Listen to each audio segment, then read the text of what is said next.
Friends, family members, it's good to be back. Got back on Saturday night, took a little break Sunday. Um, got an interesting video coming up in the next few days, I think. Dick Alpgeir, the boys, um, what they think may be some interesting news things for the month of December.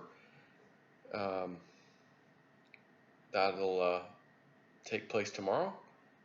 The recording, I'm not sure how soon we'll have it up, but very interesting, man. Dick and those guys, the month of November, man, they knocked some stuff out of the ballpark. Newsworthy events, basically. But on to some real news here, right? Comey and Mueller. These guys have been enriching themselves, lining their back pockets. And here's Mueller trying to find more Russia collusion. Russia collusion. There's no Russian collusion. It's nonsense. You know it was, of course. These guys were lining each other's back pockets. You're going to love this story from Breitbart. This is actually, this is about a week old news, to tell you the truth. Seamus Bruner, Government Accountability Institute, researcher and author of Compromised: How Money and Politics Drive FBI Corruption, explained how former FBI directors James Comey and Robert Mueller leveraged their government contacts to enrich themselves. He joined Peter Schweizer, GAI President and Breitbart News Senior Editor-at-Large, for an interview on Monday's edition of SiriusXM's Breitbart News Tonight with hosts Rebecca Mansour and Joel Pollack. Bruner and Schweizer examined what they described as a revolving door of cronyism within the federal government's national security and intelligence apparatuses, focusing on the monetization of security clearances held by former administration officials such as John Brennan and James Clapper. Oh, that's funny. Didn't those two morons lose their security clearance? Oh, sorry, you guys are now null and void. No one's going to pay you the big bucks for your secret information that you shouldn't be giving out. Anyways, kind of like Hillary Clinton was doing. Pay to play. Remember that? You realize her Clinton Foundation donations are down, I heard 90. That's right, 90%. Why would that stop? I thought it was for the good. The Clinton Foundation, for the good of humanity. Why would all these countries stop paying? Unless it was a pay-to-play kind of a thing. And it was. And she's doing it, and her pals in the FBI, the crony, I don't even know what the hell you want to call these people. Deep staters, I guess. Which, again, happen to be Democrats, just by chance this time around.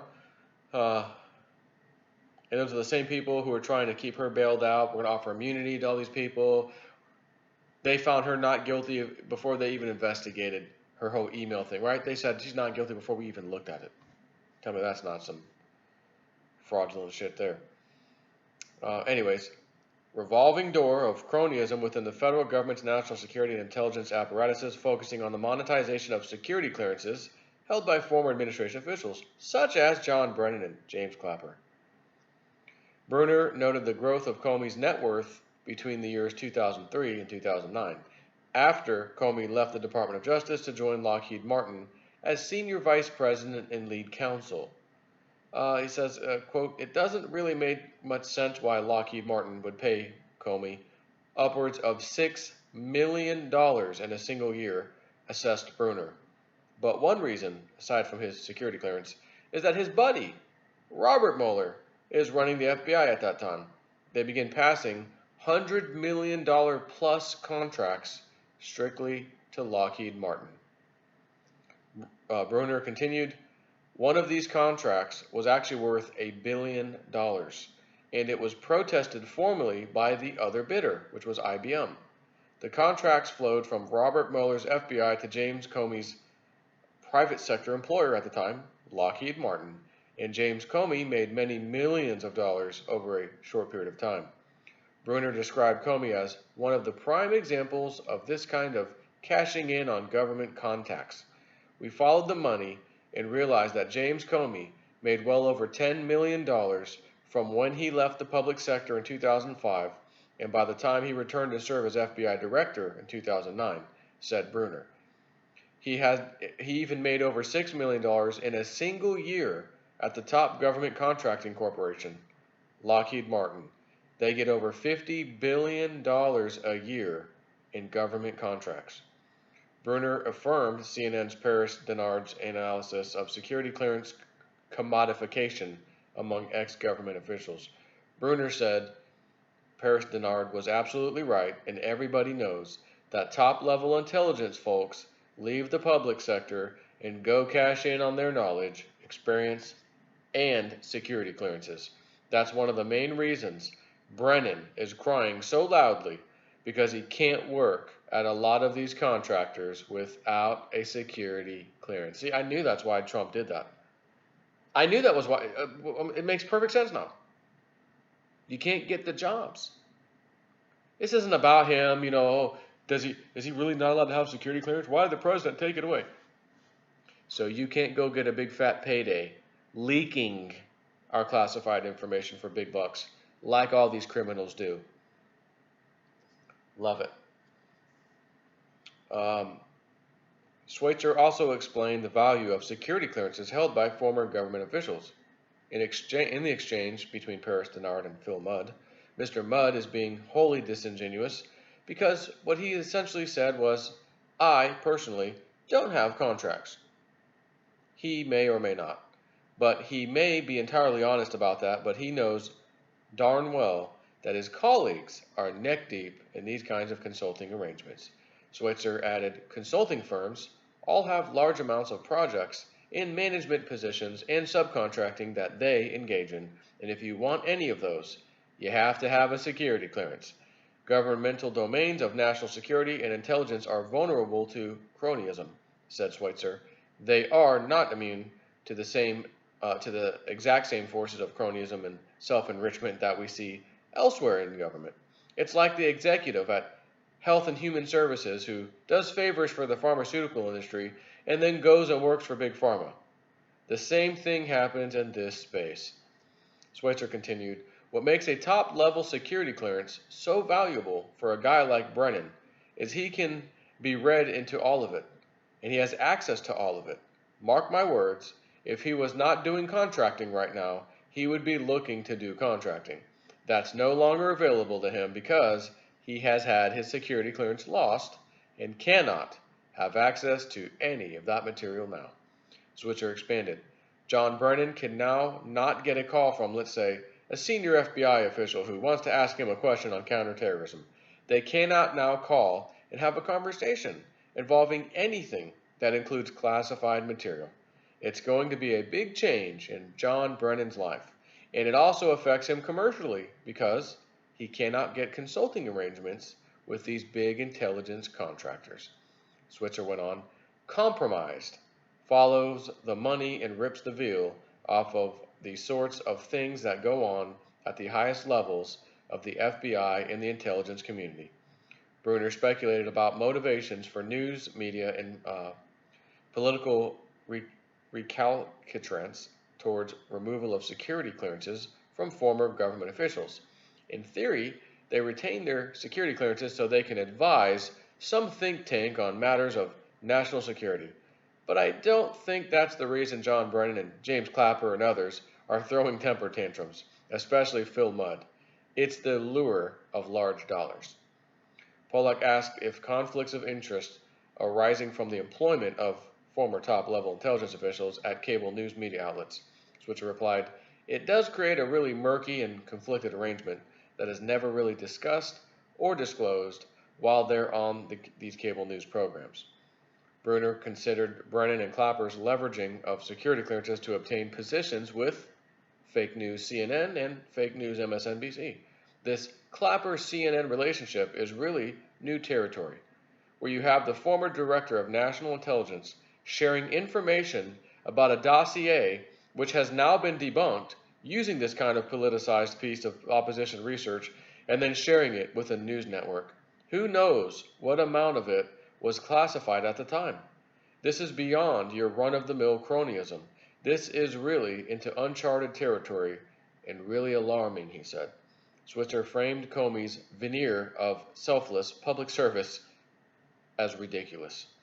The American people are very thankful to people that are out on the battlefield fighting terrorist organizations or rank and file FBI who are tracking down terror cells in the United States, said Switzer. There are people that make a lot of sacrifices that never cash in the way Jim Comey has, but Jim Comey wants to be treated as the rank and file FBI agent who just diligently did his job and performed a public service. Switzer continued, the research that Samus has done in this book shows that that's just simply not the case. It is a revolving door, and they ought to be seen and recognized as such. The veneer of, I've always done things that are just in the national interest, is ridiculous. What you find in this national security and intelligence space is the same thing you find elsewhere in government, which is, a lot of times, individuals, when they're in government, they create opportunities for their own services within the private sector so that when they leave and go into the private sector, they are set up very well. It seems pretty clear that some of that has happened with Comey and Mueller. Switzer offered recommendations for curbing corrupt exploitation of security clearances by ex-government employees. You're not entitled to this, he said. We appreciate their service to the country, but a guy who has been in the U.S. Marine Corps for over 20 years gets a retirement pension. But they don't get some special access to government information whenever they want and for as long as they want because of their public service. I think the notion of need to know is clear. And Switzer concluded, if you are not involved in some important government oversight program, some review board, some internal classified think tank effort like wargaming, if you're not doing something like that, you don't have an entitled right to have access to this information. You just don't. The number of people with top secret security clearances in the United States is astronomically high. It's way too high. It numbers into the millions. Wow. Millions of these people have classified security clearances. How much you want to bet that most of these people will use their positions in government, like he just said, to line their back pockets as soon as they get out of public service and go into the private sector? I was doing a video not too long ago about the lady who was in charge of the New York Pension Fund.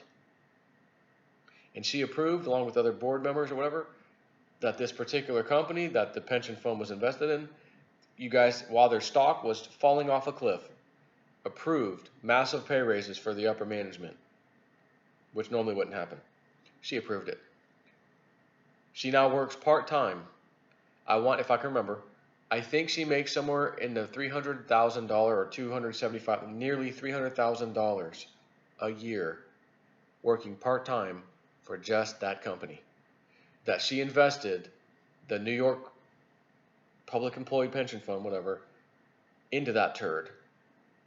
It's a piece of garbage, by the way. She's now working there, earning part-time nearly $300,000 a year. Now, that's not top secret information, right? She's not handling top secret information. So when you got a guy like Comey and Mueller, who do in fact handle top secret information, we got a problem. Because now you're selling, again, our secrets, highly classified information, essentially to the highest bidder. And in this case, it was Lockheed Martin. So when Trump took away the security clearances of Clapper and Brennan, he did so knowing exactly why they wanted it. It wasn't because we needed to pick their brain. Hey, can you guys come? We got a super secret question we got to ask you guys. Some intelligence stuff you know about. These guys probably know nothing about anything that matters. They were walking around with the security clearance. Hey, look at me, I'm a big shot. Who's going to pay me for this information? Oh, Lockheed. Hey, how you doing? Come on. IBM, you're not paying enough. Lockheed, come over here, son. Let's have a little talk. $6 million in a year. And who was at the FBI? Oh, Mueller was in charge while Comey was raking it in. You know Trump knows this, and you know he's working on it. These people are going to hang themselves. I love it. Take care.